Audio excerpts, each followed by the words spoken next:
বন্ধুরা, এই বাচ্চাটিকে দেখছো?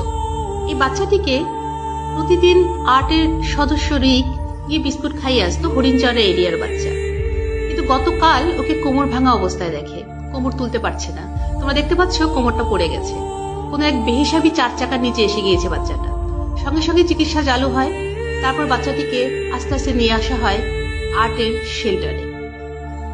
এই সময় তোমরা দেখতে পাচ্ছ টোটো করে ওকে নিয়ে আসা হচ্ছে। বাচ্চাটার কোমরটা একদমই পড়ে গিয়েছে, একদমই দাঁড়াতে পারছে না। সম্পূর্ণই ওকে কোলে তুলে নিয়ে আসা হয়েছে, চিকিৎসাও চলছে। সুস্থ সবল বাচ্চাটি ছিল, 4 চাকার নিচে পড়ে কোমরটা ভেঙে গেছে। রাস্তাঘাটে প্রচুর কুকুর এরকম কোমর ভেঙে পড়ে থাকে 4 চাকার নিচে এসে। যাই হোক, বাচ্চাটিকে শেল্টারে নিয়ে আসা হয়েছে, চিকিৎসা করা হচ্ছে। আজকেও স্যালাইন দেওয়া হয়েছে, নার্ভের ওষুধ দেওয়া হয়েছে, ইঞ্জেকশন ফর্মে অবশ্যই।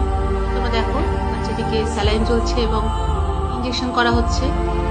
তোমরা ব্লেসিং দিও যাতে বাচ্চাটি সুস্থ হয়ে যায়। আমরা এইটুকুই করতে পারি, আর কি করব। মানুষ তো আর হিসেবই ভাবে 4 চাকা চালায় না। তোমরা সাথে থেকো, সাপোর্ট করো। অনেক ধন্যবাদ।